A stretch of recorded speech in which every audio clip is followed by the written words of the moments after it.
네, 방금 소개받은 박인경입니다. 먼저 인사드리겠습니다.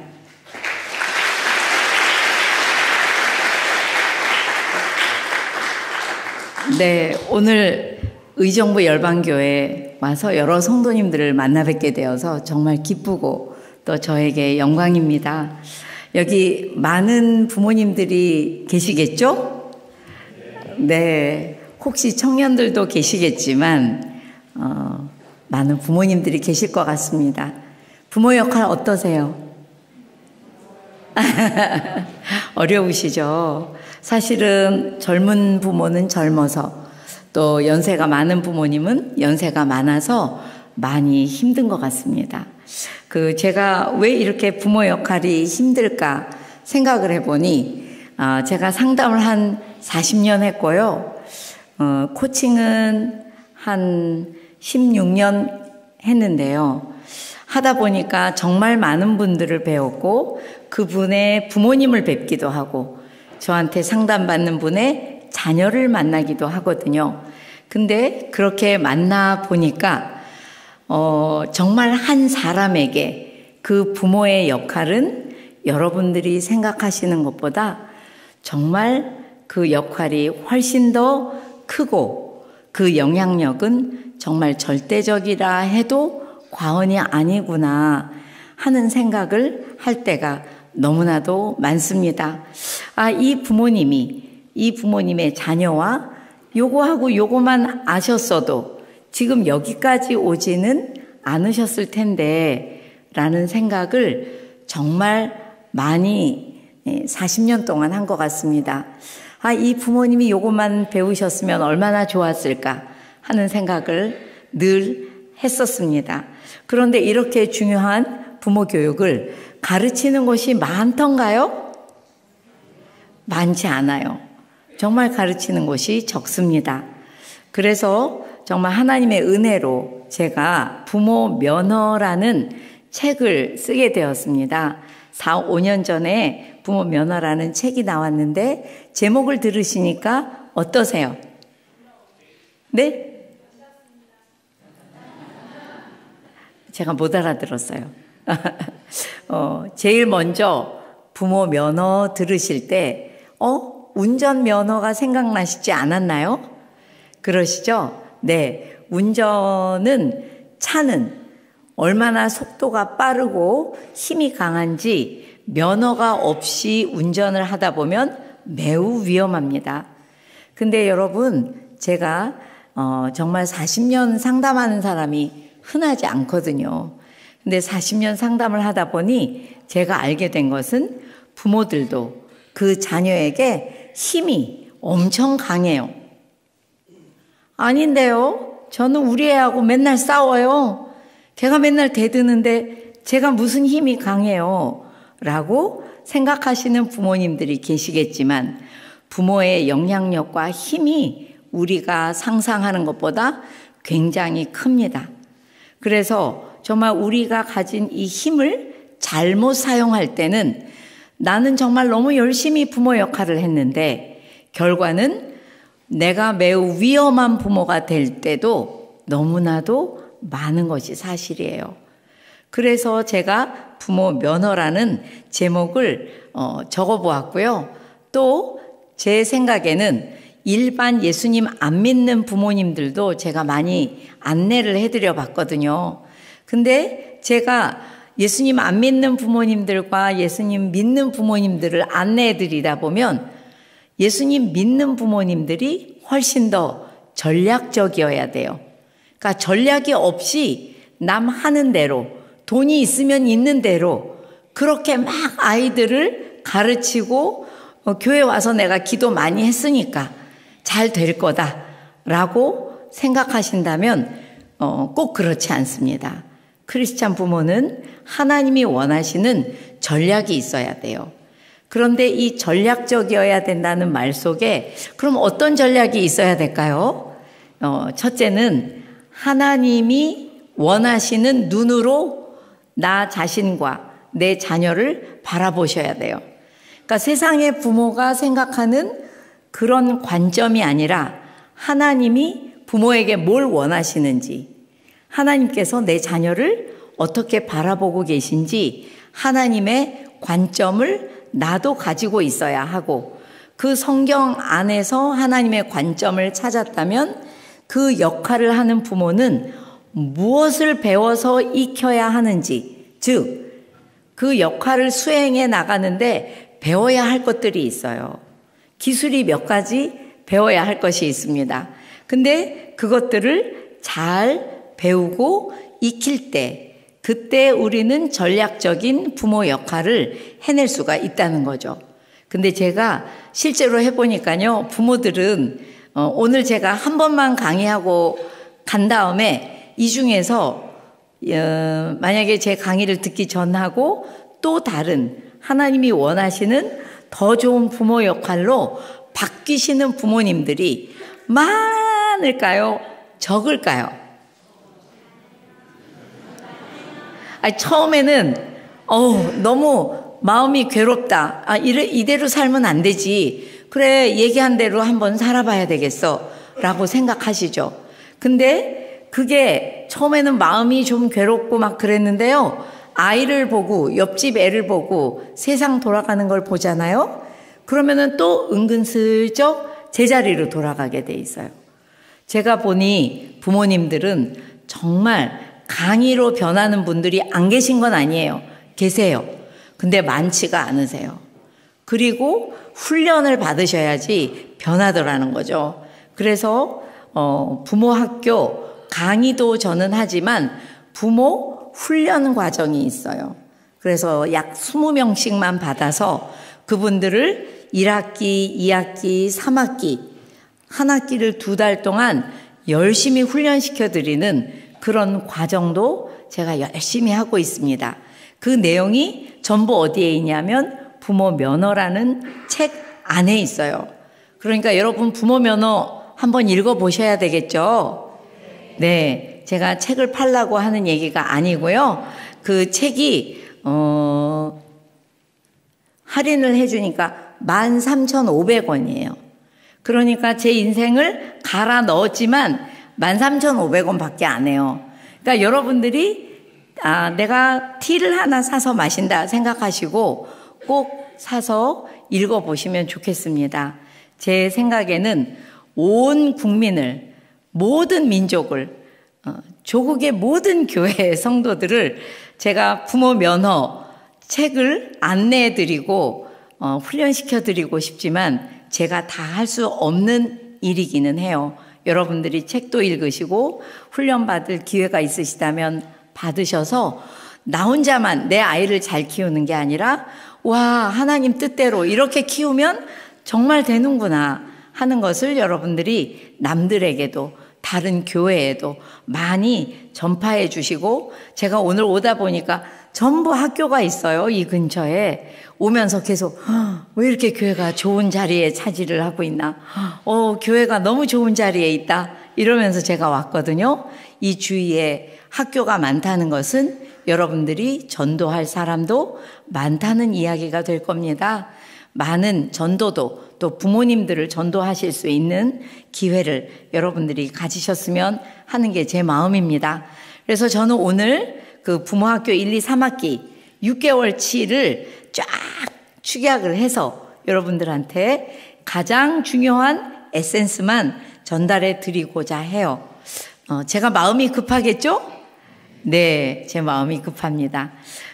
그런데 여러분, 저는 부모학교 모든 교육 시작할 때 하는 이야기가 있어요. 바라봄의 중요성. 이건 뭐냐 하면 나는 내 아이에게 아직 아무 말도 안 했어요. 그런데 내가 아이를 어떤 눈으로 바라보느냐에 따라서 정말 아이들은 그렇게 자란다는 거죠. 여러분들은 자녀를 어떻게 바라보고 계세요? 내 아이를 바라보니 진짜 하나님의 영광이 보인다. 너만 보면 내 마음이 평안해. 그런 마음이세요? 내가 교회에서는 말씀 들을 땐 평안했는데 너를 보니 왜 이렇게 걱정이 되냐? 왜 내 마음이 이렇게 흔들리지? 이런 마음이 있지는 않으세요? 있으시죠? 없으신가 보다. 없으세요? 네, 그런 마음 있으시죠? 정말 부모님들이 자녀를 바라볼 때 이상하게 단점이 많이 보이죠. 여러분들이 많이 들어보신 이야기일 거예요. 뭐냐 하면요. 부모는 자녀의 거울이다. 많이 들어보셨죠? 근데 그게 무슨 뜻일까요? 많은 분들이 오해를 하고 계세요. 부모는 자녀의 거울이다 하니까 약간 부모는 자녀 앞에서 모범을 보여야 된다라고 그런 뜻의 말이라고 생각하시더라고요. 그런 의미가 전혀 없지는 않겠으나 그런 의미보다는 정확하게 부모는 자녀의 거울이다라는 말은 어떤 이야기냐면요. 아이들이 부모가 나를 바라보는 그 표정과 눈길만 보아도 엄마가 나를 보는 눈길을 보니까 내가 어떤 사람이구나 라는 것을 알게 된다는 거예요. 다시 말해서 부모가 아이를 바라볼 때 정말 소중하고 존귀한 아이다. 하나님이 만든 아이지. 이 아이를 하나님 앞에 잘 기를 수 있도록 노력해야 되겠다. 정말 귀한 아이야. 이렇게 바라본다면 아이들은요, 자기를 바라보는 부모의 눈길, 부모의 표정을 볼 때마다 내가 되게 중요하구나. 내가 되게 귀한 사람이야. 라고 자기를 정의해 간다는 거예요. 근데 그 아이를 아무 생각 없이 쳐다보다 보니 그냥 이 부모가 가진 걱정, 부모가 가진 근심 이런 것들을 가지고 아이를 쳐다볼 때 그 표정을, 그 눈길을 읽을 때마다 아이들은 내가 그렇게 중요한 사람이 아닌 것 같아. 내가 되게 훌륭한 사람이 될 것 같지 않은가 보지. 우리 엄마가 걱정을 많이 하면서 나를 바라보고 있네. 이렇게 생각한다는 거예요. 그러니까 거울이라는 거예요. 아이가 부모를 만나서 서로를 쳐다볼 때 부모의 표정을 보니까 난 어떤 사람이구나 라고 느끼게 된다는 거예요. 그러니 이 부모의 자녀를 바라보는 눈길이나 부모의 표정이 정말 중요하다는 거예요. 그런데도 불구하고 제가 한동안은요, 교회는 안 가고 학교만 간 적이 있어요. 학교의 학생들, 학교의 선생님들, 학교의 학부모들을 모아서 계속 강의를 할 일이 있었어요. 그때 제가 느낀 게 부모님들이 항상 하시는 말씀이 선생님 왜 나는 우리의 단점이 너무 잘 보이는지 애 단점이 너무 많이 보여가지고요. 짜증이 나서 견딜 수가 없어요. 이제는 애를 보면 자꾸 화가 올라와요. 여러분도 그럴 때 있으시죠? 네. 대답해 주셔서 감사해요. 네, 정말 그렇습니다. 우리가 자녀들의 단점이 자꾸 보일 때가 많아요. 예를 들면 이런 거죠. 우리가 택배 시킬 때 그냥 어제 먹은 거 오늘도 먹으려고 시키는 택배 말고 뭔가 내가 너무 갖고 싶은 물건을 택배로 시켰어요. 그러면 그 택배 뜯을 때 마음이 어떠세요? 마음이 어떠세요? 그거는 굉장히 다 같이 똑같이 말씀하시네요. 설레이시죠? 그리고 막 설레면서 뜯었어요. 조심조심 뜯었어요. 뜯은 다음에 물건을 본 다음에는 뭘 보세요? 내가 시킨 물건 맞나? 그리고 어디 하자 없나 보시죠? 여러분들이 자녀를 볼 때 그렇게 보실 때가 너무 많아요. 그 아이가 나에게 찾아왔을 때 응애 하고 태어날 땐 여러분 마음 설레셨죠? 그죠? 그리고 아장아장 걷기만 해도 설레시고요. 정말 그 아이를 보는 눈이 늘 설레요. 근데 얘네들이 문제는 뭔가 공부를 하기 시작하면 여러분들이 어떠실까요? 얘가 키우면서 계속 이런 마음이 들죠? 얘가 내가 원하던 그 아이 맞아? 아니 얘는 정말 내가 싫어하는 그 단점을 가지고 있지는 않나? 보시게 되죠. 정말 택배를 뜯는 사람들의 마음하고 이 아이를 내 자녀지만 하나님이 보내신 자녀인데 그 자녀를 볼 때 설레이던 감정이 점점 떨어지면서 부부도 마찬가지고요. 부부도 만날 때는 얼마나 설렜어요. 근데 살면서 그 설레임이 떨어지고 아니, 내가 원하던 그 아이 맞아? 내가 원하던 그 남편 아내 맞아? 어디 하자는 없어? 난 이런 하자는 싫었는데 왜 얘가 이걸 가지고 태어났어? 이 사람을 왜 이런 사람을 내가 만났을까? 이렇게 생각할 때가 너무 많은 게 사실이에요. 그렇다면 우리나라 분들이 제가 볼 땐 유난히 더 자녀의 단점을 잘 보시거든요. 왜 그렇게 됐을까요? 네. 여기 보시면, 커다란 원은 부모예요. 부모는 그 역할이 굉장히 크고 또 다양해요. 아이들이 응애하고 태어났을 때는 그 응애에 태어난 아기의 양육자가 되어야 돼요. 먹여야죠, 입혀야죠, 씻겨야죠. 할 일이 되게 많아요. 그런데 애가 잘 때가 많으니까 그냥 중요하지 않은 것 같아서 엄마들이 아빠들이 자꾸만 아기를 누구한테 맡기고 나가기 시작합니다. 근데 여러분 우리나라에서 이 교육을 회복시켜야만 되는데요. 태어나서 인간의 인생의 초기 2년이 가장 중요할 때예요. 그거보다 조금 더 줄이라고 하신다면 1년 반, 정확하게 18개월은 너무나 중요할 때예요. 이때 아기가 누워 자니까 엄마가 없어도 된다고 생각하신다면 오해예요. 그때 아이들이 가장 부모를 필요로 할 때입니다.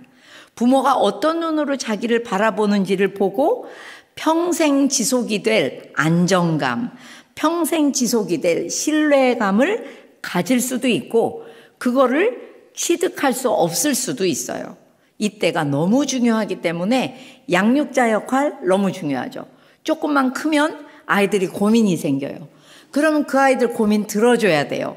상담자적 역할이 부모에게 또 매우 중요합니다. 근데 엄마들이, 아빠들이 아이들이 고민이 생기잖아요. 듣는 게 아니라 말을 하세요. 엄마, 나 오늘 친구하고 싸웠어요. 이러잖아요. 그럼 여러분들이 뭐라고 하실까요? 하시고 싶은 말 없어요? 많으세요? 많으시죠. 야, 내가 그래서 걔 사귀지 말라 그랬지. 그 내가 저번에 태권도라도 배우라고 그럴 때 좀 배우지 그랬어. 걔한테 네가 얼마나 우습게 보였으면은 걔가 너를 같이 놀다가 싫다고 하고 같이 놀다 하고 너를 툭툭 때리고 그 네가 잘못한 거야. 할 말 많으시죠? 근데 그때는 들을 차례예요. 이따가 얘기해 드릴 건데요. 정말 들을 차례인지 말할 차례인지 모르고 부모들이 계속 얘기를 하고 있어요. 그게 굉장히 반대가 될 때가 많습니다. 그리고 나면 또 아이들이 더 크잖아요. 엄마 아빠 나도 힘 좀 주세요. 나 힘이 없어요. 누군가 날 좀 응원해 주면 좋겠어. 그때는 제가 코치라고 했죠. 히딩크 같은 코치가 아니라 힘을 주는, 백업해 주는 사람이 코치예요. 코치적 역할도 필요해요. 그 중에서 제일 중요한 거는 영적 리더의 역할입니다. 부모에게는 영적 리더의 역할이 반드시 필요해요. 반드시 해내야 하는 역할입니다. 그렇게 여러 가지 부모의 역할을 어떻게 다 잘해요? 균형감 있게. 제가 부모 면허 책에 어떻게 하면 균형감 있게 할 수 있는지 써놓았어요. 읽어보시기 바라고요. 그런데 그 중에 하나가 뭐냐 하면 학부모 역할이라는 거예요. 아까 보셨던 것처럼 커다란 부모의 역할 중에 일부가 학부모 역할이에요. 학부모 역할은 뭘까요? 내 아이가 공부하는 학습자라 생각하고 그 아이가 학습을 잘할 수 있도록 제가 도와주는 부모의 역할을 학부모 역할이라고 해요. 그러니까 부모와 학부모가 비슷한 듯 매우 달라요. 부모의 역할은 여러 가지 다양한 작은 역할들이 있기 때문에 이게 굉장히 균형감이 있어야 하는데 우리나라 부모님들은 자기가 어린 아이를, 어린 자녀를 어린 유치원에만 보내도, 영어 유치원만 보내도 나는 학부모야 라고 생각을 해요. 그래서 얼마나 아이를 남보다 먼저 가르치고 빨리 가르치고 내 남편이 돈만 더 많이 벌어온다면 내가 이 동네 살지도 않고 내가 돈만 더 많이 벌어온다면 이 학원은 내가 보내지 않아. 이렇게 생각하시면서 이 학부모의 역할이라고 생각하면 정말 부모의 다른 역할은 눈에 보이지 않는 분들처럼 그렇게 살고 있어요. 제가 오늘 좀 짧게 해야 되기 때문에 너무 길게 하면 안 되기 때문에 그 얘기를 하면 안 될 것 같은데 자꾸 생각이 나네요. 제가 얼마 전부터 대치동 한가운데 있는 그 어느 교회에 부모 학교를 하게 됐어요. 훈련 과정을. 저는 대치동에 안 사는 것을 너무 감사하게 되었어요. 돈은 많지만 그 돈으로 아이들을 너무나도 잘못 키워놨어요. 부모님들도 자기가 잘못됐다는 건 아는데 저한테 늘 하는 말이, 선생님 저기서부터 여기까지 먼저 왔어요. 어떻게 돌아가요? 못 돌아가요. 그냥 얘 대학 간 다음에 할게요. 이거예요. 여러분 정말 아이들이 대학 가면 열심히 예수님 안 믿다 갑자기 열심히 믿게 될까요? 그런 일은 거의 없어요. 기적처럼 일어날 수는 있지만 기적이 자주 일어나는 건 아닙니다. 아이들이 어렸을 때 정말 믿음으로 잘 길러야 되거든요. 근데 여기서 뭐가 문제냐면 내가 부모다 생각하면은 어떤 일이 있냐면 감사하고 감동을 하죠. 세상에 나같이 부족한 부모한테 이런 하나님의 자녀가 찾아오다니 너무 감사하다. 아이가 조금만 걸어 다녀도 아유 너무 감동스럽다. 이 아이가 막 머리를 휘날리며 학교를 가면 진짜 감동이야, 이런 마음이 있거든요. 근데 내가 학부모다라고 생각하면 어떨 것 같으세요? 감사해서 꼭지 하나 띄고 감시를 하죠. 아이고 너희 아빠 벌어온 돈, 나 벌어온 돈 다 너한테 쓰는데 넌 요거밖에 안 되겠냐? 좀 더 해, 더. 감시하고 질책하게 돼요. 다른 말이 아니라 우리가 자꾸만 부모다 생각을 해야 되는데요, 내가 학부모라고 생각을 하면서 우리 부모들의 마음이 너무 조급해지고 있어요. 너무 급해요, 부모님들이. 그러다 보니까 제일 가장 빨리 변하는 게 뭘까요? 언어, 말이 너무 통제적이에요. 너무 지시적이에요. 그러니까 제가 의사소통 기술 훈련 강사거든요. 그래서 맨날 이제 여러분들이 써낸 그 사례를 제가 피드백을 붙여서 다시 보내니까 엄마 아빠들이 말하는 걸 어떻게 하시는지 어떻게 보면 저보다 더 잘할 사람이 없을 것 같아요. 근데 어머니들, 아버지들 마음에 이게 뱄어요. 너 그거 했어? 안 했어? 왜 아직도 안 했어? 얼른 해. 야, 너 씻었어? 씻으라고 그랬지? 아직도 안 씻었어? 이 안 닦았어? 아니, 왜 이를 안 닦어? 아, 이 닦아야지. 정리했어? 안 했어? 아우. 전부 통제적인 말, 지시적인 말. 근데 여러분들이 웃어주셔서 다행이에요. 너무 심각해하면 저도 마음이 더 무거울 것 같아요.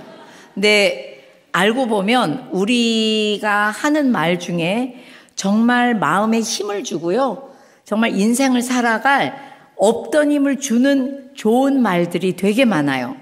근데 그런 말을 대한민국의 부모님들이 거의 다 잊어버리셨어요. 거의 안 해요. 그냥 계속 통제적인 말. 특히 엄마까지 직장을 다니시는 분들은 딱 3가지만 물어봐요. 집에 오면. 밥 먹으라고, 씻어야 된다고, 자야 된다고. 이 3가지 다 저녁에 애들이 하기 싫어하는 거예요. 왜? 더 놀아야 되는데. 이 3가지를 아기 때부터 한다고요. 이제 공부하기 시작하면 그거보다 더 많아지죠. 숙제해라. 왜 안 했냐? 공부해라. 왜 안 했냐? 학원 숙제 다 했냐? 할 얘기가 너무 많지만 아기 때는 세 가지. 씻자, 밥 먹자, 빨리 자자. 그러니까 아기들이요, 행복하질 않아요. 행복할 새가 없어요.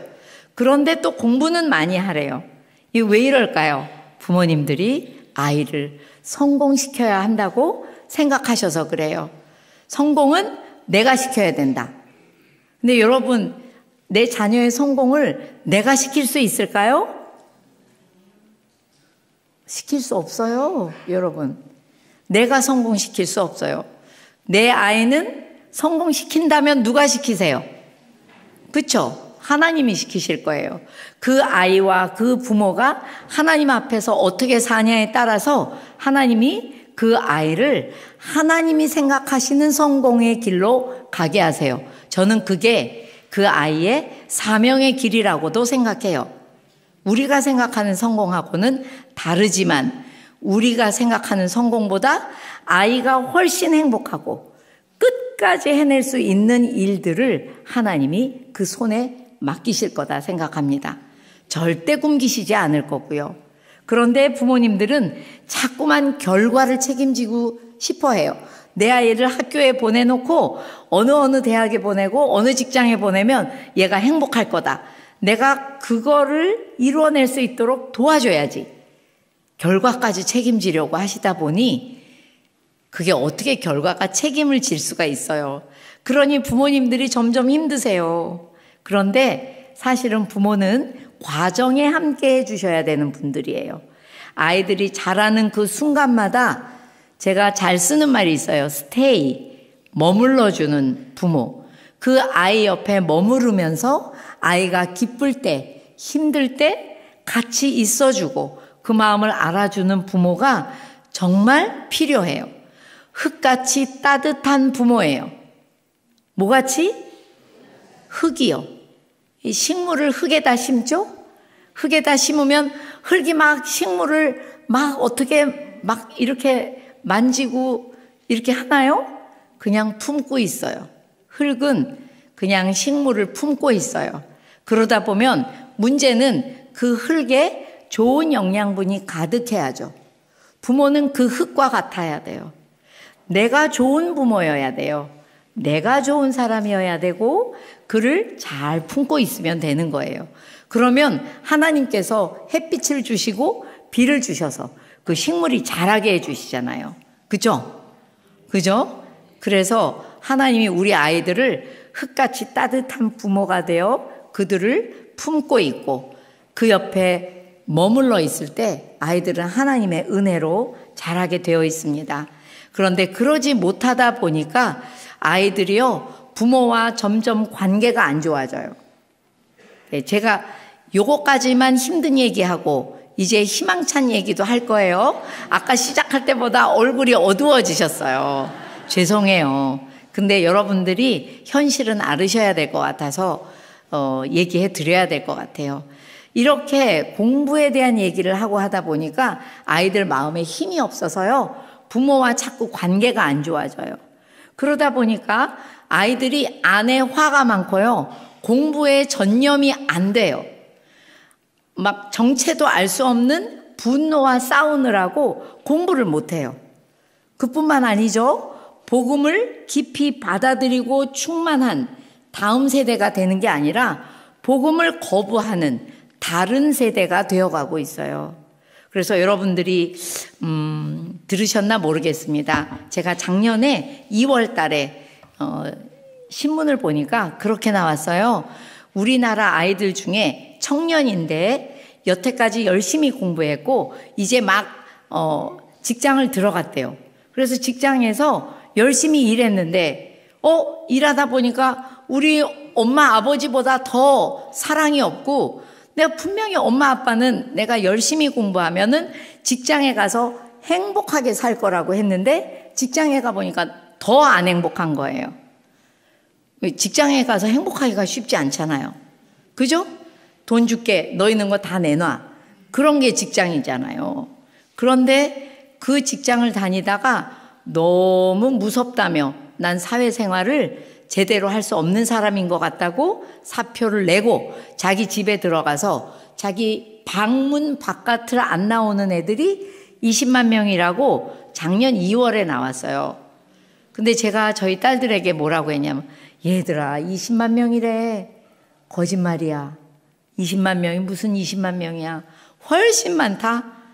정말 그거 어떻게 해? 그랬는데 저희 대화를 들은 것처럼 9월 달에 다시 정정 보도가 나왔어요.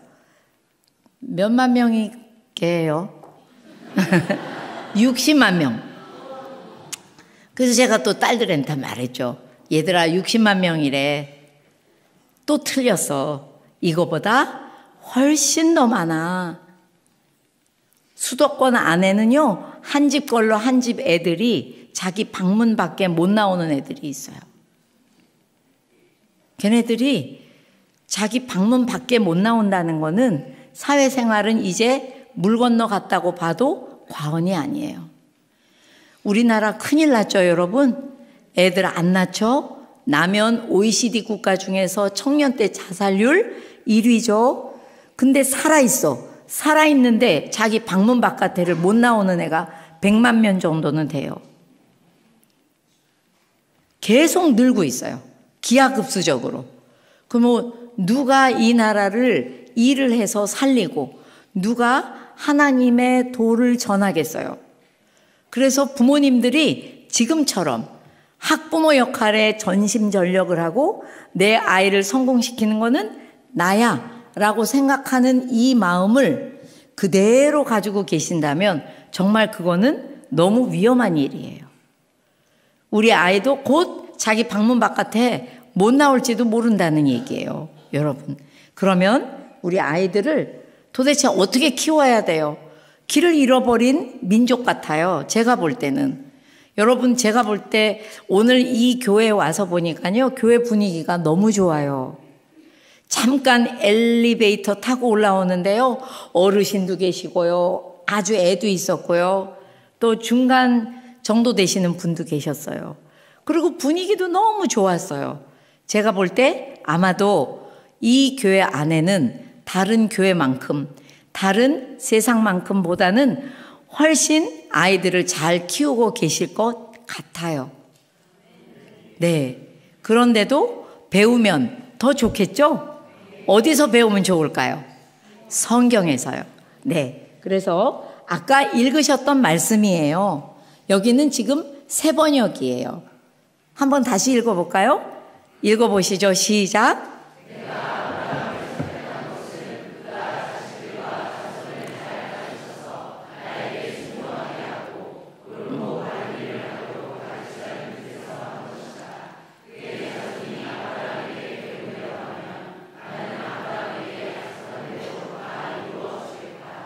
아멘. 아브라함을 선택한 이유를 설명하시는 것 같지만 알고 보면 부모를 부모되게 한 이유를 설명하시는 말씀도 되는 거예요. 여기서 뭐라고 말씀하시냐면요, 내가 너를 선택한 것은 너의 자식과 그 후손, 여기서 자손이란 후손을 말해요. 자식과 그 후손을 잘 가르쳐서 하나님한테 순종하게 하고 하나님 보시기에 옳고 바른 일을 하도록 가르치라고 당신을 부모로 되게 했다고 이야기하세요. 여기 요약해서 이야기하면 이거예요. 부모는 하나님을 가르치고 전하고 보여주는 사람입니다. 이거 우리 목사님이 하시는 일 아니에요? 우리 전도사님이 하시는 일 같기도 해요. 그분들은 누가 뜯어 말려도 하실 거예요. 근데 하나님께서 부모에게 그 자녀에 대한 영적인 1차적인 책임이 있다고 이야기하세요. 그러면서 아이들의 참부모는 누굴까요? 네, 아이들의 참부모 하나님이시죠? 그죠? 우리의 참부모도 하나님이시잖아요. 그럼 우리가 낳았는데 내가 낳았는데 나는 어떤 사람이에요? 여기 답 있죠? 네, 엄밀한 의미에서 얘기하면요, 우리 자녀들은 하나님의 자녀예요. 그래서 이 자녀를 우리가 잠시 맡아 키우고 있는 거예요. 그래서 엄밀한 의미로 말하면 우리는요, 진짜 부모가 아니고 양부모이자 위탁부모예요. 이걸 잊으시면 굉장히 위험한 일들이 많이 일어납니다. 내 아이의 참부모는 하나님, 나는 이 아이를, 하나님의 아이를 잠시 맡아 키우고 있는, 정확하게 말하면 위탁부모이자 양부모예요. 여러분, 제가 예수님을 안 믿다가 25살 10월 달에 예수님을 믿었어요. 그러니 제 마음이 얼마나 아이를 낳은 다음에는 나 한 번도 예수님 믿는 사람이 애기 키우는 것도 못 봤는데 이 애를 어떻게 키워야 되지? 아이를 낳고 나니까 눈앞이 캄캄했어요. 정말 눈앞이 캄캄했어요. 또 저희 집은 아주 상처가 많은 집안이었어요. 그래서 제가 매일 울면서 기도했어요. 하나님, 제 아이를 잘 길러주시고 어떻게 길러야 되는지 저를 가르쳐 주시면 제가 이 아이들을 하나님이 하라는 대로 잘 키우고 이 다음에 제가 더 나이가 먹었을 때 저희 아이는 어떻게 키우는지 몰라요 하는 분들을 제가 열심히 가르쳐 드릴게 저 좀 가르쳐 주세요. 제가 어떻게 키워야 되는지 전혀 몰라요. 성경을 읽어도 잘 모르겠어요. 하나님, 어떻게 해야 될까요? 계속 울면서 기도했죠.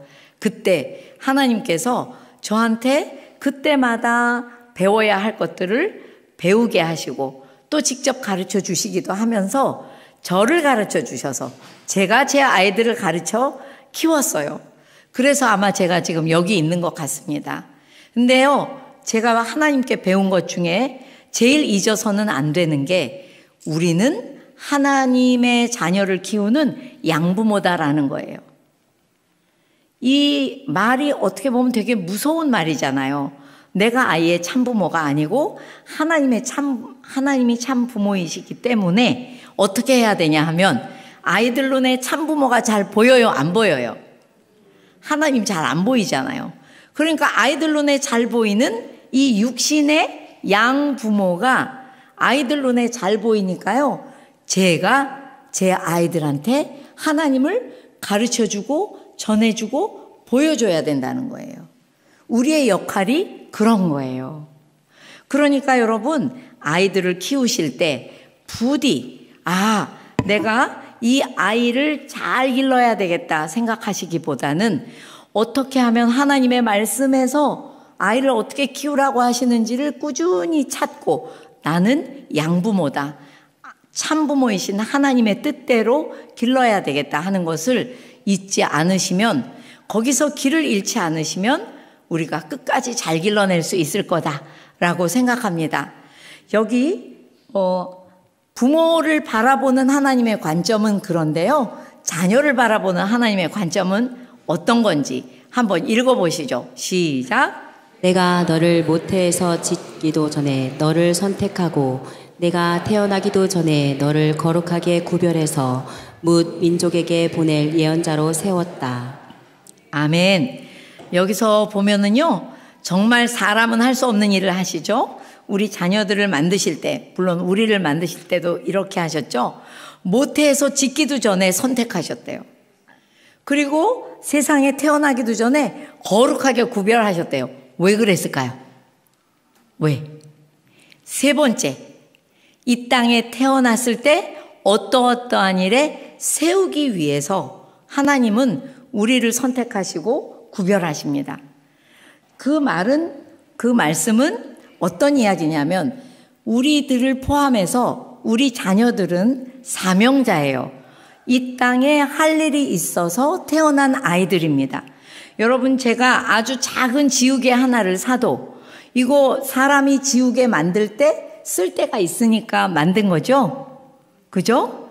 하물며 하나님께서 사람을 만드실 때 어떠한 일에 세우기 위해서, 사용하기 위해서 만드셨다는 거예요. 그렇지 않은 사람이 아무도 없다는 거예요. 다만 두 가지 부류로 나뉘죠. 우리는 다 사명자인데 우리의 부모가, 이 자녀의 부모가 야, 너는 그렇게 공부 안 해가지고 뭐 해 먹고 살 거야? 진짜 걱정된다 라고 늘 말하고 생각하는 부모가 있다면 걔는 평생 그저 늘 잘 먹고 잘 살아보려고 허덕거리다가 죽을 수밖에 없는 인생을 살겠죠. 근데 어떤 자녀의 부모가 야, 내 아이가 사명자지. 하나님이 이 땅에 세우기 위해서 만든 이 아이지 라고 생각하면서 이 아이가 사명자로 잘 크기를 바라고 기도하셨다면 이 아이는 내가 사명자인 줄 알고 자랄 거예요. 정말 우리 아이들이 사명자입니다.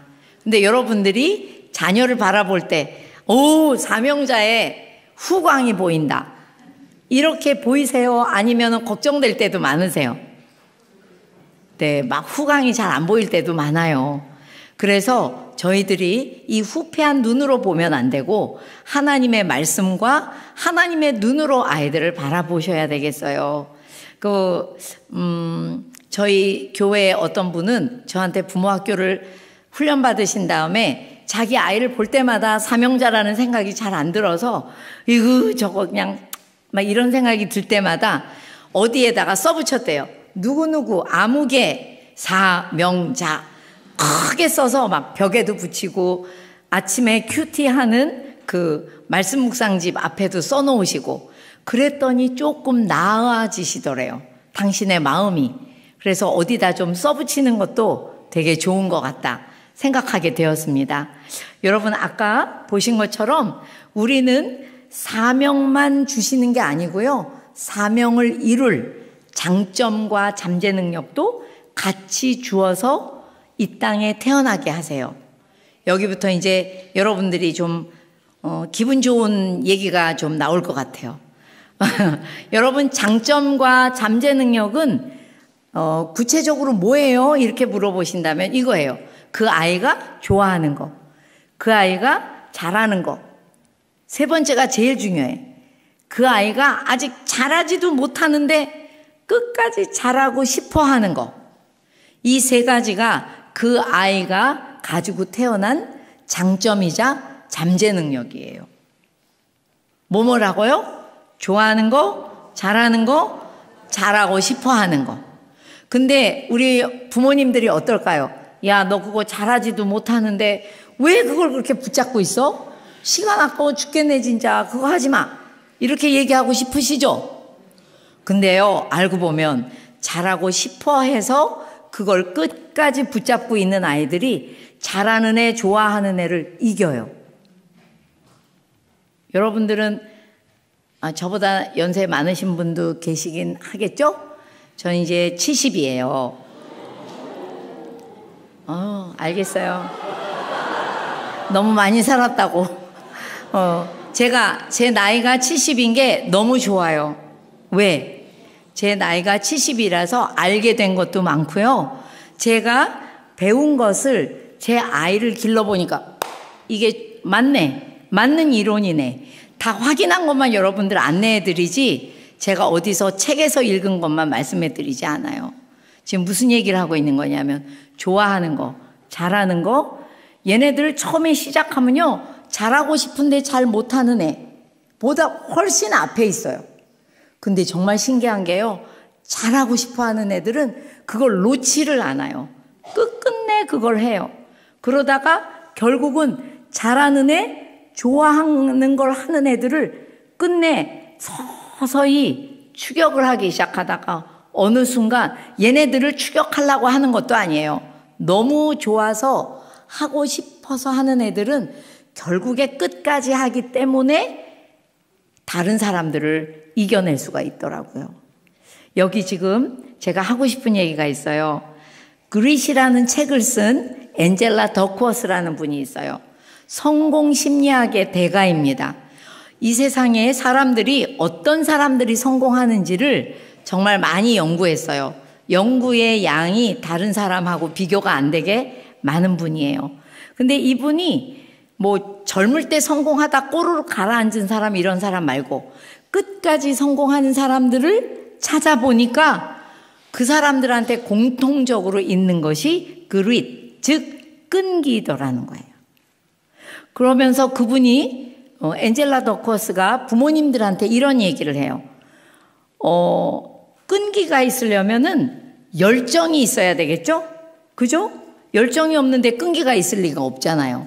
근데 열정이 있으려면은 아까 말씀드린 대로 좋아하는 거, 잘하는 거, 잘하고 싶어 하는 걸 할 때 얘네들은 열정이 생기고 끈기가 생긴다는 거예요. 그러면서 더크워스가 뭐라고 그러냐면 제발 부모들이 야, 애들이 그걸 너무 좋아하고 그거 아직 잘하지는 못해도 더 잘하고 싶어 하는데 부모님들이 뭐라고 말하냐면 너 그거 돈이 안 돼. 그거 하지 마. 저거 해야 돼. 하나님은 분명히 애가 요렇게 자라게 만들어서 이 땅에 내어놓으셨는데요. 엄마 아빠들이 이거를 딱 꺾어버려요.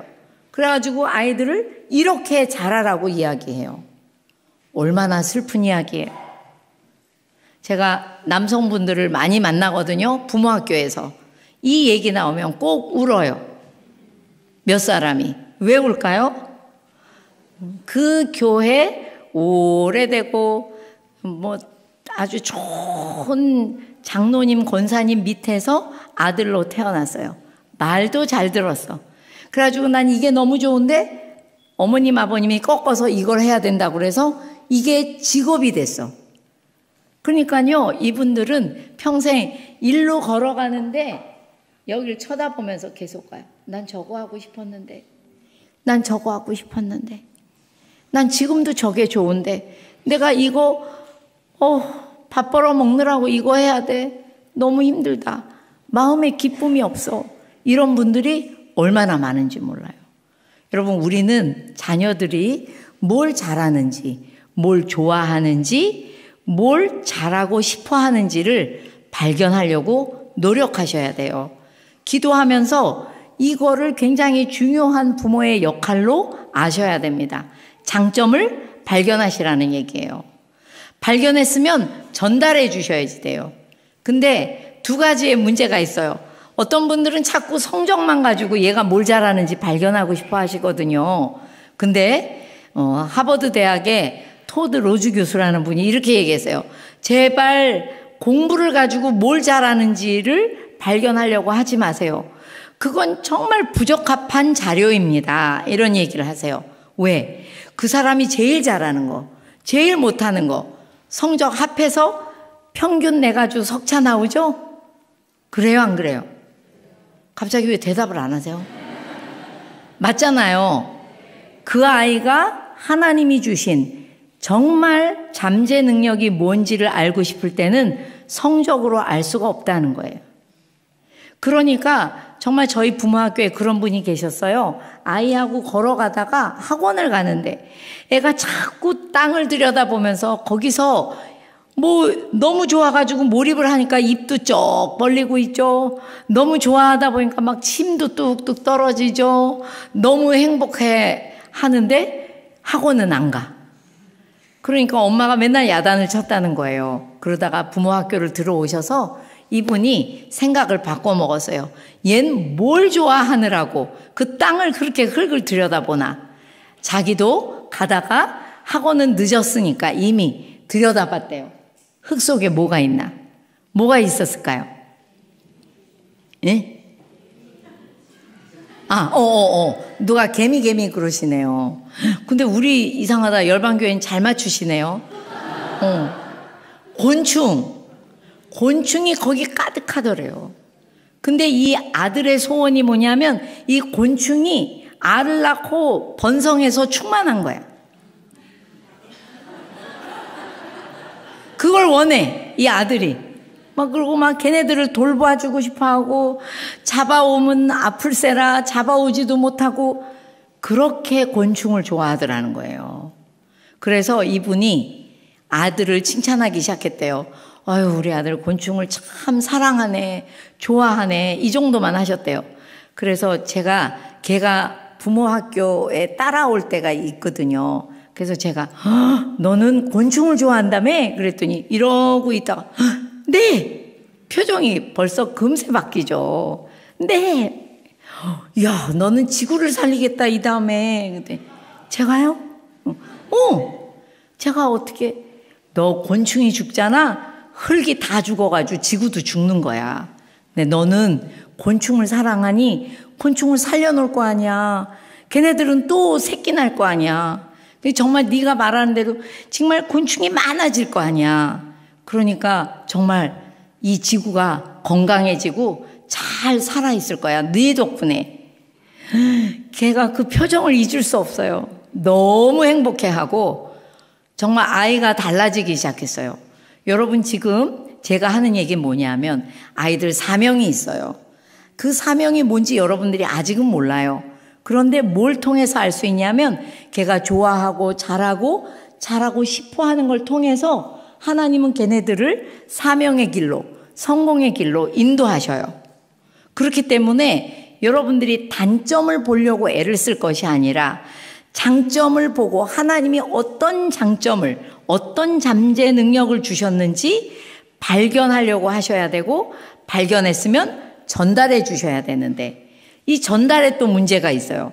부모님들이 뭐가 아이들이 잘하는 걸 보면 이렇게 생각하세요. 웬일이야, 그건 또 잘하네. 신기하다, 신기해. 이건 뭐예요? 말로 하시는 게 아니라 생각을 하세요. 속으로. 그래가지고 약간 왜 단점을 지적할 때 보면 야, 너 그거 하지 말라 그랬지? 이러면서 큰 목소리로 꼭꼭 집어서 얘기하시는데 장점은 안 그래요. 속으로. 웬일이냐 또 그건 신기한 일이다. 이러신단 말이죠. 근데 전달을 하셔야 돼요. 이제는 반대로 단점을 되도록 덜 보시고 장점을 발견했으면 하나님의 사명자라 역시 장점이 있구나 발견했으면 전달해 주시라는 거예요. 그럴 때마다 애들이 어떻게 변할까요? 나는 이거가 엄마가 그러는데 장점이래. 나는 이런 사람인가 봐. 알고 있으면서 그 아이들의 장점 몇 가지가 결합을 하잖아요. 갑자기 강점이 되기 시작해요. 다른 사람하고 비교해서 훨씬 뛰어난 것을 강점이라고 하잖아요. 이 사람만의 장점의 조합이 다른 사람하고 똑같지 않아요. 그래서 절대 레드오션에 들어가지 않아. 피바다. 레드오션이 듣기가 좋은 말 같지만 피바다잖아요. 거기 뭐냐면 경쟁이 너무 심해서 다른 사람하고 똑같은 걸 배워서 그냥 그걸로 성공하라고 하지만 애들이 뛰어들어가잖아요. 그럼 벌써 문이 딱 닫혀요. 대학 갈 때도 직장 갈 때도요. 막 100명이 몰렸지만 들어가도 되는 애들은 3명, 5명이에요. 그 다음에 문 닫혀요. 그게 왜 더 그러냐면 내 아이만이 가진 장점이 있는데 그걸 부모님들이 야 곤충을 보는 애가 네가 잘 될 리가 있냐? 공부를 잘해야지. 학원에 가야지. 왜 학원 가는 시간에 땅만 들여다봐. 너는 잘 될 리가 없다. 이렇게 생각을 하시면 정말 사명자 놓치시는 거예요. 우리가 굉장히 정신을 차려야 되겠죠? 네. 제가 보니까 여러분들이 제가 이렇게 말하니까 저 여자는 좋겠다. 자기는 잘 키웠나 보네. 이렇게 생각을 하시겠지만 제가 얼마나 오진 실수를 했는지 여러분들한테 말씀해 드려야 기쁘실 것 같아서 제가 얼마나 큰 딸을 데리고 실수를 많이 했는지 얘기할게요. 저희 큰아이가 허니문 베이비로 태어났는데 제가 정말 어떻게 해야 되는지 아이를 어떻게 키워야 되는지 모르지만 아기 때는 귀여우니까 예쁘다 하고 잘 길렀는데 얘가 이제 학교를 가기 시작하니까요. 정말 제가 눈앞이 까마득한 거예요. 남의 집 엄마들은 전부 학원에 보내가지고 애가 학교 갔다가 다시 저희 집 옆에 집 애가요. 학교 갔다 왔다고 조금 아까 들어갔거든요. 근데 30분도 안 돼서 핫도그 하나 입에다 물고 다시 가방만 바꿔 메고 또 나오는 거예요. 그래서 너 어디 가? 그랬더니 학원 가요. 안녕히 계세요. 그러더니 갔어요. 그때 제가 생각했어요. 쟤 어떻게 하지? 쟤 저렇게 공부하면은 언제 교회 가고 언제 말씀 묵상하고 언제 엄마랑 손 붙잡고 기도도 하러 교회도 가보고 언제 엄마랑 놀고 언제 운동하지? 저렇게 키우면은 큰일 나는데 저건 아닌데 근데 내 아이도 이제 1학년이야. 이거 어떡하지? 저렇게 키우고 싶진 않은데 그렇다고 어떻게 키워야 되는지도 모르겠고 정말 제가 바보 같은 엄마였어요.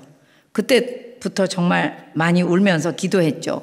근데 제가 보니 부모님들이 이 두 개로 갈라지더라고요. 뭐냐 하면요.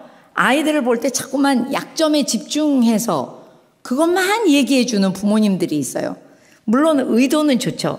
야, 너 요것만 고치면 훌륭하게 될 것 같다. 근데 그거를 듣는 아이들은 맨날 마음이 무너져요.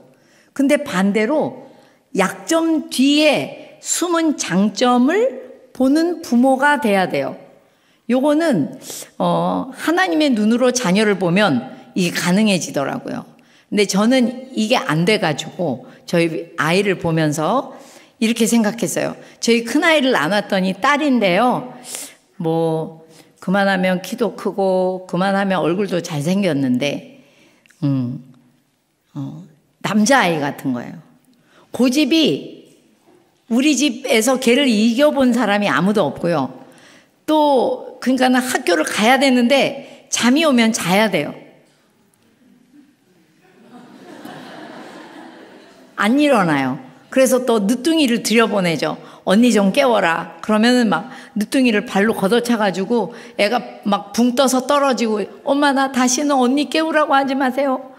자는 것도 자기 맘대로 먹는 것도 먹고 싶으면 꼭 먹어야 되고요. 모든 고집이 어른보다 더 센 거예요. 제가 공부를 했겠어요? 걔가 안 했겠어요? 당연히 노는 게 좋아서 공부도 안 해요. 그래서 숙제만은 해라. 엄마 소원이다. 그랬더니 숙제는 하겠대요. 그래서 이제 숙제만 해가지고 간다고 했지만 그 약속도 이제 자주 어기고 막 아침에 그리기도 하고 아침에 옆에 친구 걸 베끼기도 하고 하다못해 이제 나중에 안 되면 학교 가가지고 이제 맴매도 맞고 그런데 때로는 숙제를 잘 해갔는데도 자기 친구가 숙제를 안 해와서 맴매를 맞고 저 뒤로 쫓겨나잖아요. 그러면 거기 가서 같이 놀려고 갑자기 숙제한 걸 집어넣고 그 다음에 선생님 저도 숙제 안 했어요. 너 손희연 일로 와. 그래가지고 막 매 맞고 너도 뒤로 가. 그러면 속으로 아싸 나 뒤에 이제 친구 옆에 간다. 그러니 얼마나 뒤에서 떠들겠어요. 뒤에서 막 깔깔대고 킥킥대고 하다가 너희들은 복도로 나가. 그러면 진짜 원한 게 복도였는데 복도로 나가요. 복도로 나가서 거기서 가만히 있지도 않죠. 옆 반에 가서 그 반에 있는 친구도 막 창문으로 불렀다가 이제 정말 혼이 나다 막 토끼띠도 뛰었대요. 근데 저 같은 범생이가 그런 애를 보니 얼마나 걱정이 됐겠어요. 저는 걔를 뜯어서 저하고 똑같은 아이로 고쳐야만 되는 줄 알았어요. 그러니까 맨날 잔소리를 단점을 지적하니 애가 점점 드세지는 거죠. 안 그래도 애가 기질이 강한 아이인데요. 제가 뭐 이렇게 하면 안 돼 뭐 어째 이럴 때마다 아니거든. 나 그런 애 아니야 엄마. 아니에요. 엄마 그렇게 말하지 마세요. 막 이러면서 제가 걔를 이기지 못하니까 저희 늦둥이가 그러는데 걔가 학교 나간 다음에 제가 맨날 현관문 앞에서 울었대요. 엄마 맨날 울었어. 내가 운 것 같긴 한데 현관문 앞에서 울었어. 그랬더니 언니가 문 꽝 닫고 나가면 엄마가 거기서 막 울었대요. 그게 정말 제가 너무 걱정이 돼서 하나님 앞에 기도하니까 하나님이 너무 제가 걱정을 하니까 이 귀에 들리게 얘기를 해주기 시작하셨어요. 야, 넌 그래도 내가 만들었는데 걔한테 장점이 없겠냐? 이러시는데 제가 뭐라고 대답하냐면 없어. 없다니까요. 하나님 내가 봤어요. 없어. 막 이랬어요. 그랬더니 하나님 물건은 잘도 찾으면서 그건 왜 못 찾아? 근데 제가 물건은 잘도 찾으면서 그건 왜 못 찾아 하시는데 제 이 머릿속에 무슨 전구에 불이 하나 들어오는 것 같았어요. 반짝 들어오는데 뭐가 들어왔냐면 걔 단점이 정말 단점이기만 할까? 단점이 장점일 수도 있는데 이런 생각을 정말 태어나서 처음 해봤어요. 그래서 생각해 봤더니 정말 그때부터 기도하며 생각해 보니 이 아이가 가진 그 고집불통, 이거는 그 아이의 뒷심이더라고요. 뒷심 여자도 있어야 되죠? 네. 걔가 얼마나 뒷심이 있는지요. 남들이 다 깜짝 놀래고 막 허둥지둥할 때도요, 걔는 별로 많이 안 놀래요. 그리고 이렇게 막 놀래서 할 때 이렇게 한번 쳐다보다가 생각하고 서서히 움직이는데 얼마나 믿음직한지 모르겠어요. 그래서 제가 오죽하면 내가 얘를 고집만 세다고 똥고집이라고 막 생각했던 거 바꿔야겠다. 얘가 뒷심이 있는 아이구나. 그렇게 생각하니까 만약에 우리나라에 북한이 쳐들어와서 전쟁이 난다면 나 같은 간이 적은 사람은 놀래다가 허둥지둥하다가 폭탄 맞아 죽을 것 같으니까 이 아이 옆에 가야지 생각할 정도로 얘가 정말 놀라지 않고 자기 고집대로 하지만 생각이 분명히 있고 그 생각대로 쭉 가는 건 분명히 좋은 거다라는 생각이 들었고요. 또 하나 장점을 또 발견했어요. 뭐냐 하면 이 아이가 뭐든지 놀고 미루다가 나중에 하다 보니까요, 뭐든지 짧은 시간 안에 많이 할 수 있어요. 근데 여러분, 그거 제가 맨날 이렇게 말했거든요. 너 너무 게으르다 정말. 너무 게을러. 그걸 이렇게 미뤘다가 나중에 해. 막 이렇게 야단만 쳤어요. 근데 생각을 해보니 그거는 분명히 장점이에요. 뭔가 자기가 놀다가 기분이, 이 에너지가 쫙 올라온 다음에 뭘 하면요, 집중력이 나오더라고요. 근데 제가 그걸 안 좋게만 본 거죠. 근데 나중에 제가 또 공부를 해보니까 이 우뇌들은, 저희 큰딸이 우뇌가 되게 발달한 아이거든요. 우리나라 아이들의 85% 정도는 우뇌래요. 그러니까 여기 계신 분들도 거진 우뇌예요. 우리나라 사람들이 좌뇌 교육을 많이 받아서 그렇지 우뇌가 대부분이에요. 그러니까 왜 기분파잖아요. 음주 가무에 능하고, 나라가 망한다면 그냥 금붙이 다 들고 나오고, 이런 나라가 어디 있어요, 세상에. 그게 다 우뇌가 좀 발달한 사람들이거든요. 이 우뇌가 발달한 사람들은요, 이렇게 쭉 자기 행복 에너지를 이만큼 올려놓고 그 기분 좋을 때 뭘 하면 영재력이 나온대요. 집중력이 굉장히 좋대요. 그래서 어쩐지 저희 큰딸도 그렇게 공부를 안 하는데 수시 공부는 성적이 꽤 나오는 거예요. 요만큼 공부했는데 갑자기 성적이 이렇게 올라가는 거예요. 이상하다 했더니 그거였어요. 제가 몰랐던 거죠. 그러니까 제가 저희 아이한테 용서를 구했어요. 예은아, 정말 미안해. 엄마가 정말 무식했다. 네가 그 고집 세다고 내가 너무 힘들다고만 생각한 걸 지금 보니 네가 정말 뒷심이 있는 아이고 넌 그 뒷심으로 뭐든지 할 것 같다.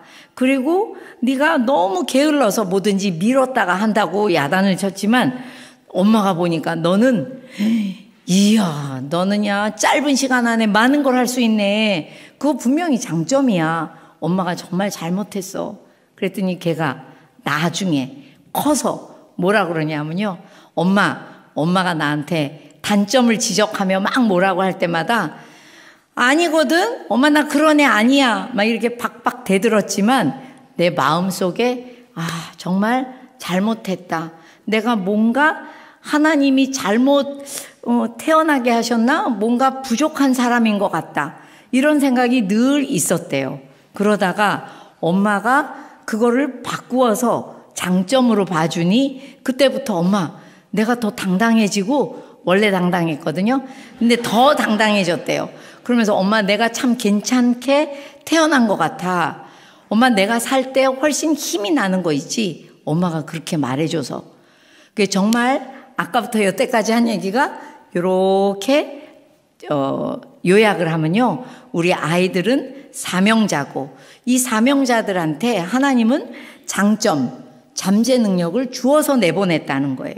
그거를 엄마 아빠가 봐주지 않으면요, 애들은 모른다는 거예요. 그거를 봐주실 때 단점만 지적할 때 하고는 전혀 다른 열정이 생기고 끈기가 생겨서 정말 그 아이들은 끝내 즐겁게 자기의 인생을 걸어가다가 보니 하나님의 사명을 만나게 되더라는 거죠. 제가 여기까지 얘기하고 나서 여러분들한테 해드리고 싶은 요약된 말이 요겁니다. 한번 읽어봐 주시죠. 시작. 자녀는 부모가 얻어야 할 한 영혼이다. 자녀의 영혼을 얻기 위해 부모는 먼저 자녀의 마음을 얻어야 한다. 네, 자녀는 부모가 얻어야 할 한 영혼이다라는 게 부모 면허라는 책 2장의 제목이에요. 근데 제가 이걸 2장에 써놓을 때도 이렇게 중요한지는 저도 잘 몰랐어요. 근데 그 책을 쓴 다음에 이 말이 얼마나 중요한지를 알게 됐어요, 여러분. 우리는 우리 자녀를 손을 붙잡고 교회에 데려다 놓으면 아이고 얘는 이제 이미 얻은 영혼이다 이렇게 생각해요. 이제 교회에 데려다 놨으니 목사님, 전도사님들 또 주일학교 선생님이 잘 가르쳐서 얘는 예수님 잘 믿고 이미 얻은 영혼이다라고 생각할 때가 많으세요. 근데 실제로 열방교회는 너무 좋은 교회니까 제가 보니까 아까 잠깐 차 타고 지나갈 때도 보니까 애들이 되게 많았어요. 제가 오늘 너무 일찍 와서 저기 홈플러스 주차장에서 놀다 왔거든요. 그래서 이렇게 앞을 지나갔거든요. 근데 지나갈 때 보니까 애들이 되게 많더라고요. 근데 실제로 우리나라는요, 이제는 머리 하얀 할머니, 할아버지들은 엄청 많으시고요. 애들이 점점 줄어서요. 정말 아이들이 별로 없어요. 근데 언제 없어지나 보니까 요걸 또 교수님들이 잘 연구해 봤대요. 얘네들이 교회 다니다가 왜 안 다닐까 물어봤대요. 그랬더니 2위의 1위가 부모예요. 2위는 근데 1위가 90몇 %라 2위는 이유가 될 수도 없어요. 이 부모가 나를 교회에 데려다 놨지만 이 부모와 끊임없이 관계가 안 좋아지고 부모가 계속 예수님 믿는 분인데 걱정, 근심, 어린 눈으로 나를 보면서 계속 뭐라고 마음 상하는 말을 많이 하면서 얘네들이 나는 부모님이 싫다. 부모님이 좋아하는 하나님 더 싫다. 교회를 나가기 시작했다는 걸 알게 됐어요. 여러분, 우리가 자녀들을 교회에 데려다 놨다고 해서 이미 얻은 영혼으로 보지 마시고요. 항상 내가 앞으로, 지금부터 앞으로 늘 얻어야 할 한 영혼으로 보아야겠다는 거예요. 그래서 저 같은 경우에는 저희 집이 약간 전인민의 간부화. 저만 이제는 평신도고 저의 남편, 소천한 남편, 제 사위, 제 큰딸, 작은딸 다 주의 종이에요.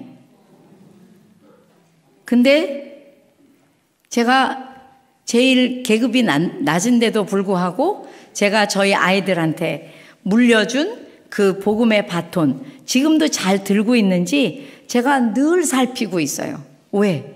얻어야 할 한 영혼이기 때문에 이미 얻었다고 이제 쳐다도 안 보지 않아야 된다고 생각하기 때문에 언제 세상에 잃어버릴지도 모른다고 생각하기 때문에 이 아이들을 잘 살펴봐야 되는 거죠. 그래서 제가 아이들하고 일주일에 한번 아무리 바빠도 하늘이 두 쪽이 갈라져도 저희 아이들하고 몇 시간을 내서 같이 가정예배 드리고 맛있는 거 먹고 때로는 뭐 어디에 이제 시장을 보러 가기도 하고 데이트도 하면서 뭐 남편하고는 어떻게 사는지 아이는 어떻게 말씀으로 가르치는지 행복하게 해주고 있는지 이런 것들을 제가 늘 살펴보고 있어요. 왜? 얻어야 할 한 영혼으로 보기 때문에요. 이미 얻었다고 생각하지 않기 때문에요. 여러분, 우리의 자녀들의 영혼을 우리가 얻어야 되는데 이 아이들의 영혼을 얻으려면 근데 중요한 게 있어요. 이 아이들의 마음을 먼저 얻어야 돼요. 우리는 영만 생각하고 영혼만 보거든요. 근데 얘네들은요, 이 영이 마음에 담겨요. 보시겠어요? 자, 한번 읽어보시죠. 시작. 모든 지킬 만한 것 중에 더욱 내 마음을 지키라. 생명의 근원이 이에서 남이니라. 네. 너무 익숙하게 늘 들으시고 읽으셨던 말씀이시죠? 모든 지킬 만한 것 중에 더욱 마음을 지키래요. 왜? 생명의 근원이 마음에서 난대요. 그리고 새 번역에 보면요, 아예 마음은 생명의 근원이다라고 번역이 돼 있어요. 여러분, 생명의 근원이면 우리 하나님 아닐까요? 하나님의 영 아닐까요? 하나님의 말씀 아닐까요? 여러분, 그래서 실제로 이 하나님에 관한 모든 것이 우리의 마음에 담겨요. 성경에 써 있죠? 하나님을 사랑하되 뭐를 다해서, 마음을 다해서 사랑하고, 하나님의 말씀을 새기되, 어디에 새기래요? 마음판에 새기래요. 마음이 너무 중요한 건데요, 우리나라 분들은 마음을 안 챙기세요.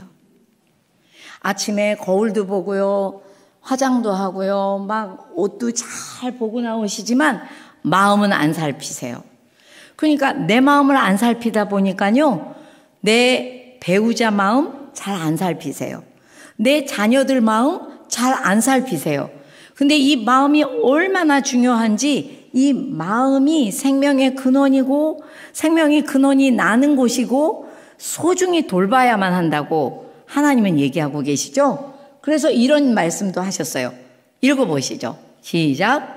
또 아비들아, 너희 자녀를 노엽게 하지 말고 오직 주의 교훈과 훈계로 양육하라. 네, 아멘입니다. 제가 하루는 이 말씀을 묵상하다가 이런 생각을 했어요. 이상하다. 하나님의 말씀은 중요한 게 맨 앞에 나오는데 그 주의 교훈과 훈계로 자녀를 양육하는 것보다 더 중요한 게 어디 있다고, 그게 왜 뒤로 가고 자녀를 노엽게 하지 말라는 말씀이 왜 앞에 나왔을까? 이상하다.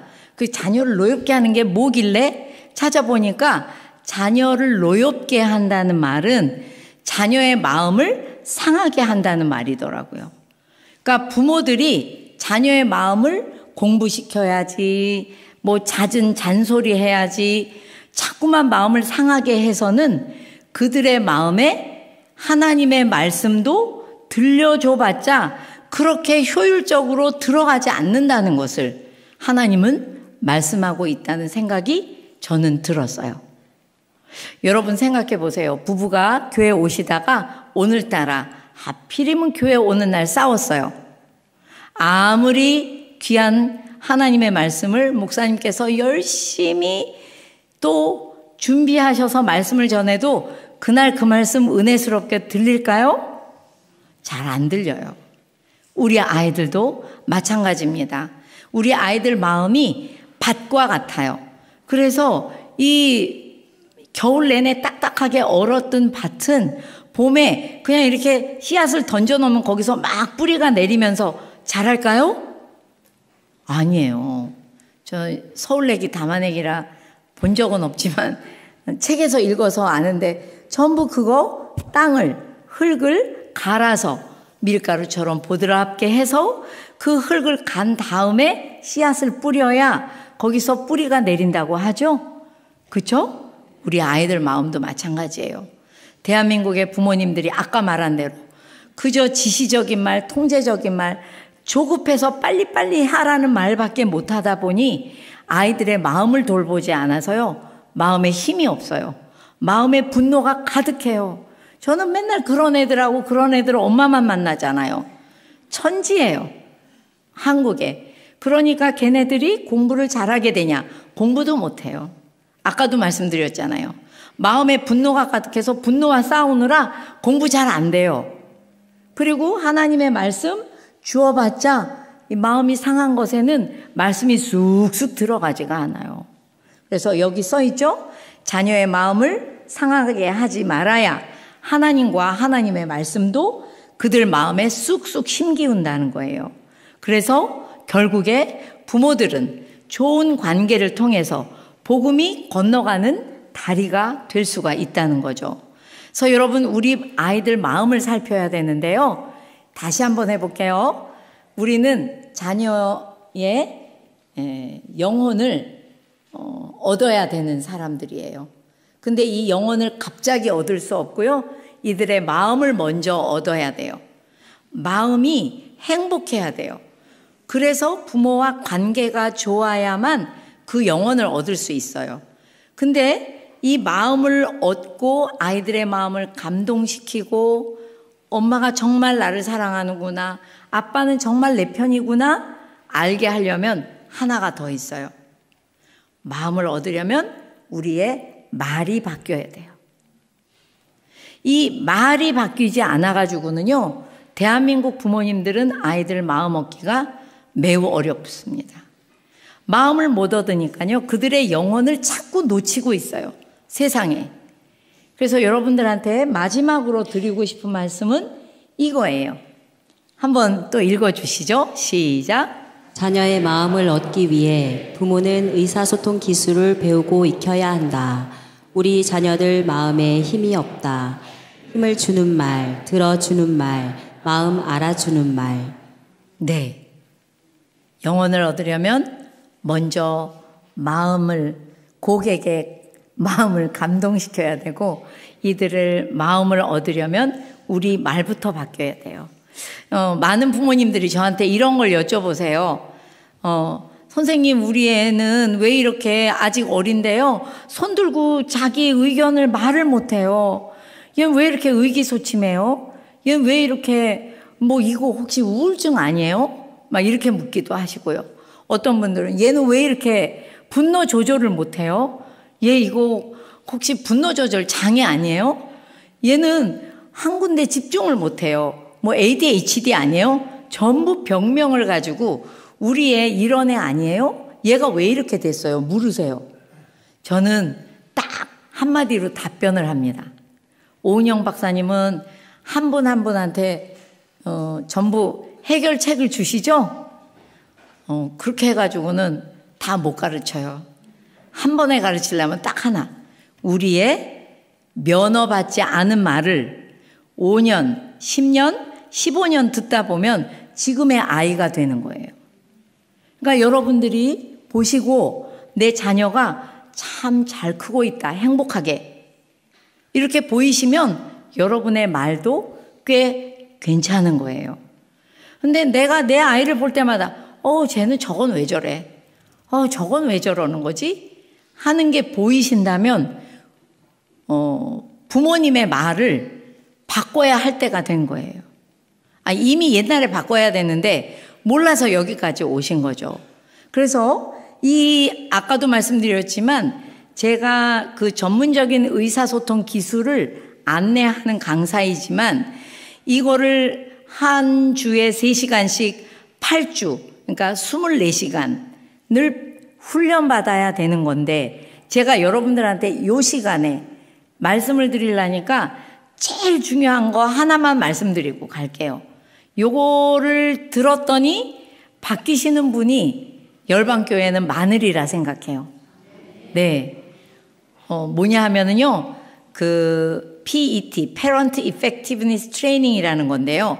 여기에서는 뭘 얘기하냐면, 나와 너 둘이서 얘기할 때 무조건 말부터 하면은 반드시 실수한다는 거예요. 뭐부터 해야 되냐면, 나하고 말하는 사람하고 둘 중에 누구의 마음이 힘든가 보래요. 갑자기 말을 가르치는데 갑자기 마음 얘기하잖아요. 그죠? 신기하죠? 마음을 볼 수 있는 눈을 가진 사람이 말도 잘하는 거예요. 근데 우리나라 사람들이 유난히 말에, 특히 부모의 말에, 자녀한테 쓰는 말 중에 정말 상처가 많은 이유 중에 하나가 마음을 안 봐서 그래요. 하여튼 둘 중에 누구 마음이 힘든가 보래요. 그래서 예를 들어 볼게요. 아이가 아까 예를 들어 드린 것처럼 자기 친구하고 놀다가 친구한테 뚱 맞고 왔대요. 그래가지고 입이 이만큼 나와서 집에 들어왔어요. 그러면은 누구의 마음이 힘든 거예요? 누구요? 정말 그렇게 생각하세요? 부모님들이 실은 그때 엄마가 더 힘들어해요. 그래서 그 토마스 고든 본부에서 우리나라로 그 지적이 들어왔어요. 저희 연구소로. 뭐라고 하냐면, 왜 도대체 너희들 사례를 받아보니까 대한민국 사람들은 왜 아이가 힘들 때마다 부모가 더 힘들어하지? 이건 진짜 아니야. 그러면 얘를 누가 도와줘?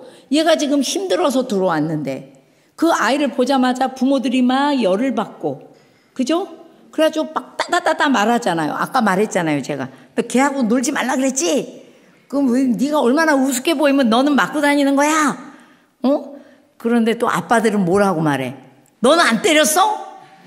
맞기만 했어? 또 이렇게 얘기하시거든요.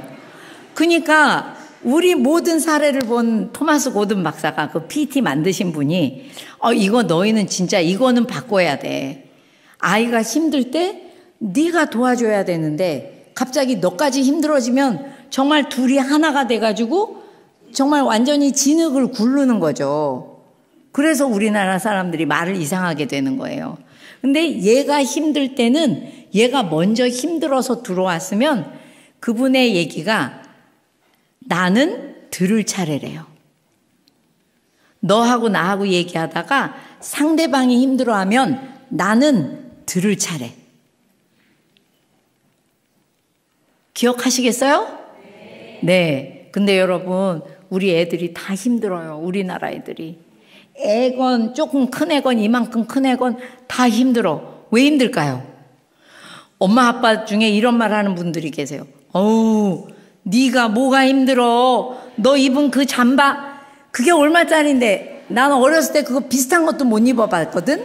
너 신은 그 운동화 난 그거 10분의 1짜리도 못 신어봐서. 도대체 네가 잘 먹고 잘 살고 옛날 임금님도 못 먹던 거 먹는데 뭐가 힘들다는 거야? 뭐가?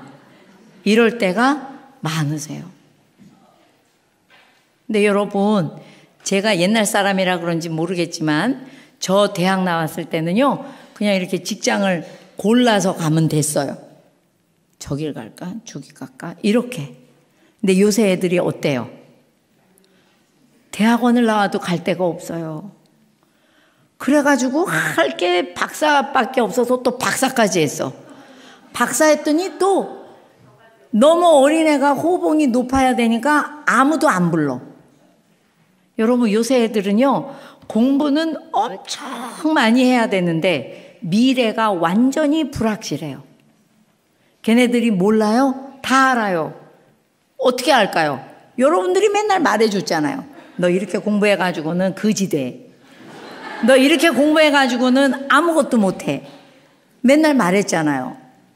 걔네들이 다 안다니까요. 갑자기 이 얘기하면은 슬픈 얘기인데 6살짜리가 막 샤프심으로 막 여기 자해하는 애들을 모아놨어요. 갔어요. 너 여기 왜 이렇게 아프게 이렇게 했어? 물어봤어요.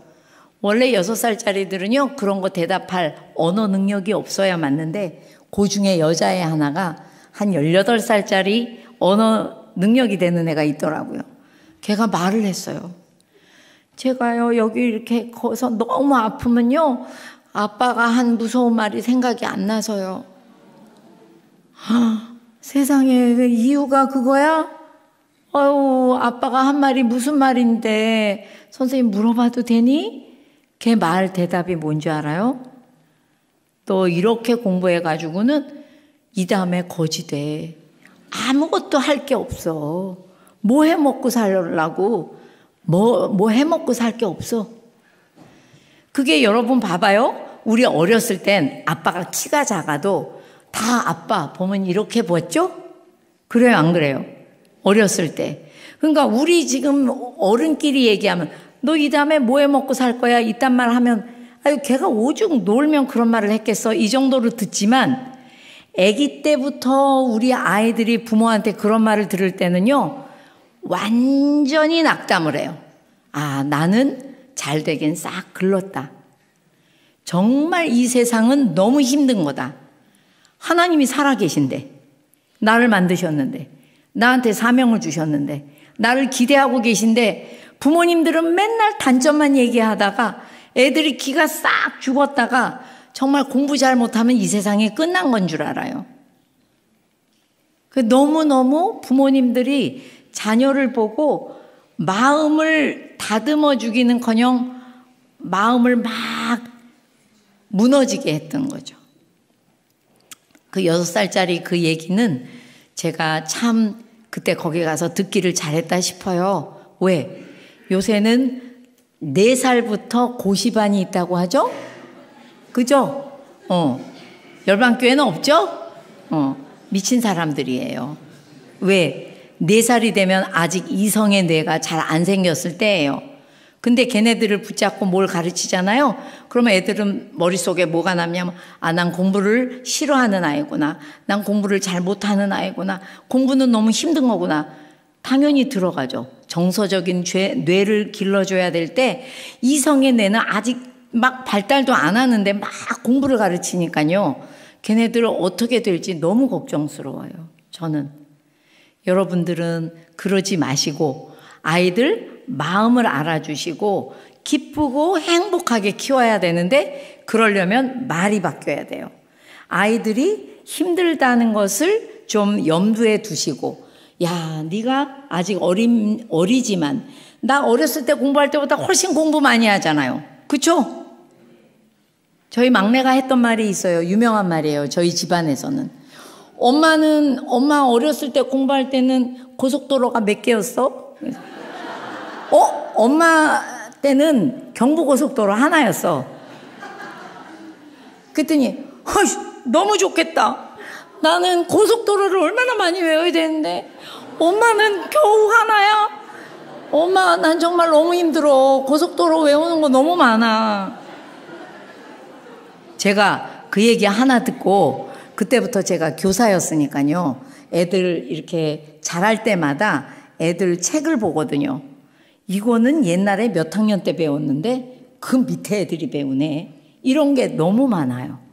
그러니까 애들이 정말 많이 배우는데 이 하루에 평균 15시간을 공부한대요. 우리나라 애들이.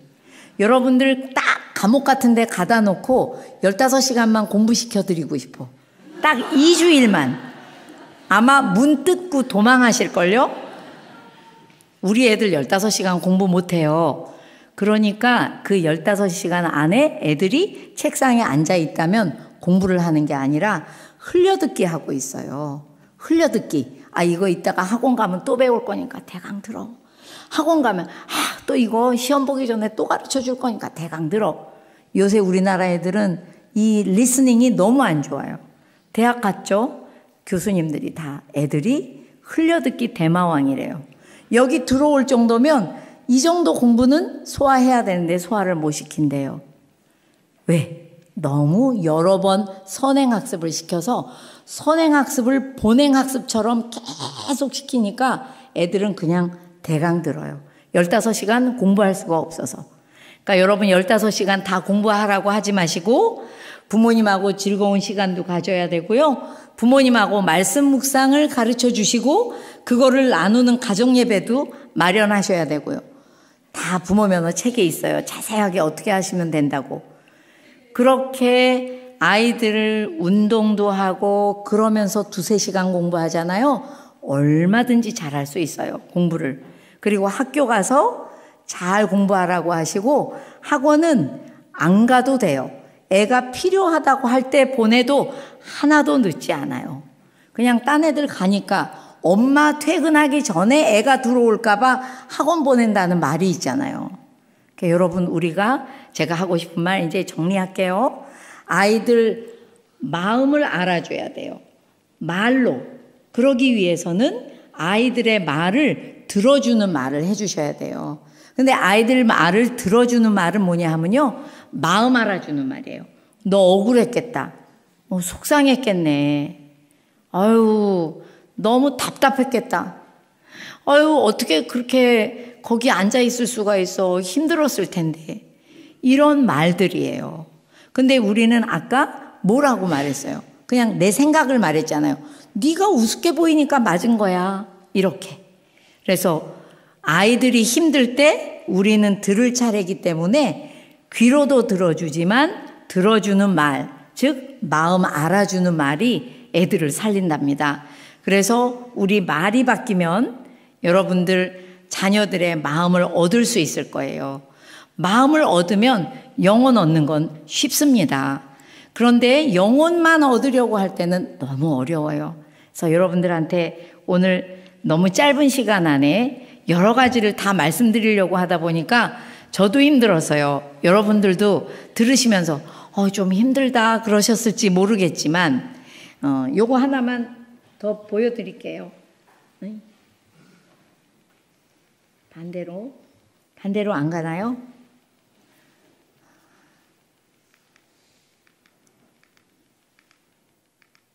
네, 이거요. 여러분들이 자녀들의 마음 많이 돌보시고 행복하게 해주면 아이들이 마음에 행복단지라는 걸 들고 태어난대요. 근데 그거는 부모만 채울 수 있답니다.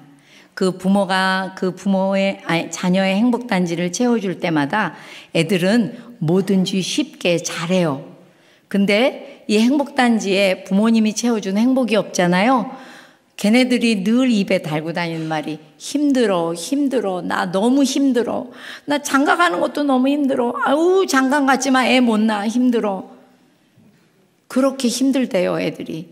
뭘 제대로 할 수가 없어요. 그러다가 하나님 믿는 것도 힘들어해요. 여러분, 자녀들의 마음에 행복을 가득 심어주시고 그러면서 아이들의 영혼을 돌보신다면 매우 효과적으로 아이들의 영혼을 얻으실 수 있을 거다 생각합니다. 너무 긴 시간 애쓰셨고요. 기도하고 마치겠습니다. 사랑이 많으신 우리 하나님 아버지, 저희들의 마음이 먼저 부모의 마음이 병이 들었습니다. 온 세상을 바라보며 내 아이를 걱정스럽게 바라보고 얘를 어떻게 성공시킬 수 있을까 마음을 애태워하며 조급해하다 보니 우리들의 말이 잘못되었고 그러다 보니 우리들의 말 때문에 자녀들 마음이 상하여서 정말 그들의 영혼을 얻기가 너무 어렵습니다. 하나님 교회에 데려다 놓았으니 얻었다 생각하지 않게 하시고 세상에 언제 빼앗길지 모르는 이 아이들의 영혼을 끝까지 얻어야 할 한 영혼으로 보며 그들의 마음을 살필 수 있도록 주님께서 저희들에게 지혜를 주시고 또 열심을 주시고 잘 배울 수 있도록 주님 도와주시기를 간절히 빌고 원합니다. 그래서 부모도 배워서 정말 귀한 자녀들로 하나님의 자녀들을 잘 이 땅에 남기고 떠날 수 있도록 저희들을 인도하여 주시옵소서. 그렇게 하시라 하나님께 감사드리고 우리 주 예수님의 이름으로 기도드립니다. 아멘. 감사합니다.